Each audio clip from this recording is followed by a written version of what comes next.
Guys आप सभी का एक बार फिर से स्वागत है आपके YouTube channel flying shortage zone में। सो गाइज़ एक वैकेंसी की आज हम बात करेंगे हाई कोर्ट ऑफ गुजरात की। ये अलग अलग जो डिस्ट्रिक्ट्स हैं गुजरात में, उनकी जो सबॉर्डिनेट कोर्ट्स हैं उसमें ये वैकेंसी पब्लिश हुई है। और ये वैकेंसी जो है वो ऑल इंडिया लेवल पे है। अगर आप किसी अदर स्टेट से हैं तो भी आप इसके लिए एलिजिबल हैं। वैकेंसी में जो पे स्केल है वो भी बहुत अच्छा है और ये स्टेनोग्राफी की पोस्ट है। वैकेंसी जो क्वांटिटी है वो भी बहुत अच्छी है। सबसे बड़ी बात यह है कि आपका जो एग्ज़ामिनेशन के जो स्टेजेस हैं उनका पहले से ही डेट अनाउंस कर दी गई है और आपको इसी साल के लास्ट तक ज्वाइनिंग भी हो सकता है, प्रोबेबली मिल जाए। तो वैकेंसी बहुत अच्छी है और गुजरात स्टेट वाकई में बहुत खूबसूरत है, बहुत ब्यूटीफुल है। तो चलिए बात करते हैं इस वैकेंसी की पूरी डिटेल्ड में कि क्या क्या होगा इसमें। देखिए 6 तारीख से ये स्टार्ट हो चुका है, ठीक है। 26/5 इसकी लास्ट डेट है, यानी कि सिर्फ़ और सिर्फ 20 डेज़ आपको मिलेंगे। जो एग्ज़ाम के शेड्यूल्स हैं वो भी ऑलरेडी इसमें दे दिए गए हैं। पोस्ट आपकी 2 कैटेगरी की है। एक है इंग्लिश स्टेनोग्राफर ग्रेड 2 जिसका लेवल 7 होगा गुजरात पे स्केल पे, क्योंकि स्टेट लेवल की पोस्ट है। दूसरा, लेकिन आपका जो बेसिक है वो बिल्कुल इक्विवेलेंट है जैसा सेंट्रल गवर्नमेंट में है। दूसरा आपका है ग्रेड 3 स्टेनोग्राफर ग्रेड 3। लेकिन ये जो दोनों पोस्टें हैं ये सिर्फ़ और सिर्फ इंग्लिश स्टेनोग्राफर के लिए है, हिंदी के लिए नहीं है, ठीक है। चलिए एग्ज़ाम के शेड्यूल्स की बात करते हैं। तो 3 स्टेज में आपके एग्ज़ाम्स होंगे। पहला आपका है रिटन एग्जामिनेशन जो ऑब्जेक्टिव टाइप होगा, MCQ। 16/6 को आपका ये है, संडे के दिन। दूसरा आपका होगा स्टेनोग्राफी स्किल टेस्ट, ये आपका होगा जुलाई मंथ में। तीसरा आपका होगा वाइवा, जो वाइवा है यानी कि ओरल इंटरव्यू, ये आपका होगा अगस्त या सितंबर में, ठीक है। टोटल आपकी जो वैकेंसी है 245 है। एक वैकेंसी आपकी अदर डिपार्टमेंट में है। तो चलिए वैकेंसी की बात करते हैं। तो इंग्लिश स्टेनोग्राफर ग्रेड 2, देखिए पे स्केल आपका है 44,900 यानी कि लेवल 7। स्टेट गवर्नमेंट की पोस्ट है। HRA DA जो भी आपको मिलता है वो एज़ पर दी गुजरात के रूल के हिसाब से दिया जाएगा। वैकेंसी टोटल आपकी 122 है इस कैटेगरी में। दूसरा आपका है ग्रेड 3, इसमें भी 122 है, तो टोटल 244 है। एक वैकेंसी आपकी इंडस्ट्रियल एंड लेबर कोर्ट्स में है जो जनरल की है, इसका भी पे स्केल आपका 44,900 है। अच्छा, जो ग्रेड 3 है स्टेनोग्राफर, इसका जो पे स्केल है वो 39,900 का है, ठीक है। चलिए अब इसके बारे में हम डिटेल में बात करते हैं कि एजुकेशनल क्वालिफ़िकेशन क्या है। देखिए दोनों में एक डिफरेंस है, दोनों पोस्टों में। मैं पे स्केल के हिसाब से बात करता हूँ, जिसका 44,900 है और एक है 39,000 समथिंग। तो जो 44,900 है उसमें आपको 120 की शॉर्ट हैंड पास करनी होगी ग्रेजुएशन के साथ, ठीक है।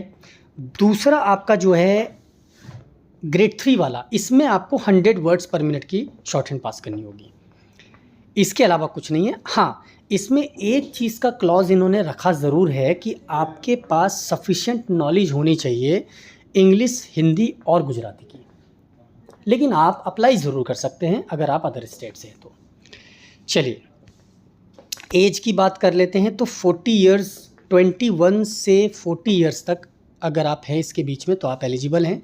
ग्रेड 3 वाले स्टेनो के लिए आप 35 साल के अंदर अंदर हैं, 21 से, तो आप इसके लिए एलिजिबल हैं। बाकी जो रिलैक्सेशंस हैं वो केवल और केवल गुजरात स्टेट को ही दिया जाएगा। अगर आप किसी और स्टेट से हैं तो अदर्स में ही आप काउंट किए जाएंगे, ठीक है। तो जो अपर एज लिमिट है वो केवल गुजरात स्टेट के लिए है। जो भी उसमें SC ST OBC या EWS है वो गुजरात स्टेट के लिए। फ़ी बहुत महंगी भी है, फ़ी थोड़ी सी ऊपर है। 750 है रिजर्व कैटेगरीज़ की, 1500 आपकी जनरल कैटेगरी की है। ऑनलाइन पेमेंट आप कर सकते हैं क्योंकि ऑनलाइन एप्लीकेशन ही है। चलिए मोड ऑफ सिलेक्शन के बारे में हम आपको बता चुके हैं। पहली चीज़ आपकी मोड ऑफ सिलेक्शन में है ऑब्जेक्टिव टाइप MCQ क्वेश्चंस। तो ये 100 मार्क्स की होगी, ठीक है, 100 मार्क्स की होगी और इसमें नेगेटिव मार्किंग भी है 0.33 का। 75 मिनट्स आपको दिए जाएंगे। सिलेबस आप इसमें डिटेल में देख लीजिएगा, इसकी जो PDF है। दूसरा आपका है स्किल टेस्ट, ठीक है।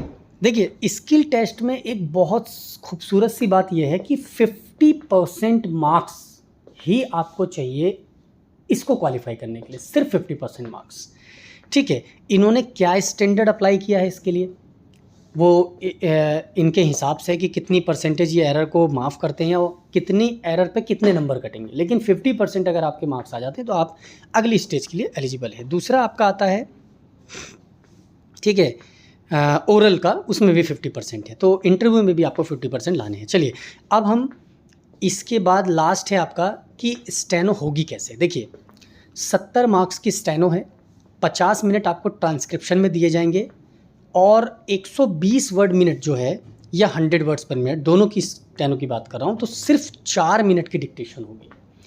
2 पैसेजेस दिए जाएंगे। आमतौर पर जो कोर्ट्स की वैकेंसीज़ होती हैं, स्टेनोग्राफी स्किल टेस्ट होता है उसमें 2 ही डिक्टेशन दी जाती है। जो आपकी बेस्ट होती है उसको कंसिडर किया जाता है फाइनल एवेल्यूएशंस के लिए, ठीक है।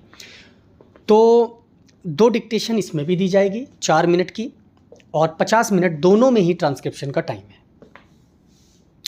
दूसरा कि आपको राइट करना है खुद की लॉन्ग हैंड में, ठीक है ना। अच्छा, इसमें एक चीज़ और है, candidate shall have to write the dictation in shorthand notations only. मतलब अच्छा ये कंप्यूटर पे है, सॉरी। शॉर्ट हैंड नोटेशंस को शॉर्ट हैंड नोटेशंस में ही आपको डिक्टेशन को लिखना है, ना कि लॉन्ग हैंड में। अगर आप लॉन्ग हैंड में लिखेंगे तो आप डिस्क्वालीफाई हो जाएंगे, ये साफ साफ लिखा है, ठीक है। और इसके बाद लास्ट स्टेज आपकी जो ओरल इंटरव्यू है वो मैं आपको बता ही चुका हूँ, 30 मार्क्स का है, 50% लाना ज़रूरी है, ठीक है। बाकी आपका जो फाइनल सिलेक्शन है वो तीनों को कंबाइंड करके दिया जाएगा। सबसे मज़े की बात यह है कि सितंबर तक अगर सब कुछ इसी हिसाब से रहा, ये वैसे टेंटेटिव है, चेंज भी होता है, अगर सितंबर तक ये सब कुछ ठीक ठाक रहा तो आपको दिसंबर तक की ज्वाइनिंग भी दे दी जाएगी। तो बहुत अच्छी वैकेंसी है, पहली बार किसी सरकारी गवर्नमेंट डिपार्टमेंट में सब कुछ पहले से ही है कि आपको कब कब कौन सा स्टेज का एग्ज़ाम है, तो ये बहुत अच्छी बात है और यही होना चाहिए हर एग्ज़ाम्स के लिए। तो सो गाइस अगर ये वीडियो इन्फॉर्मेशन आपको अच्छी लगी हो, लाइक और शेयर ज़रूर कर देना, चैनल पर नए चैनल को सब्सक्राइब ज़रूर कर लें। Thank you so much.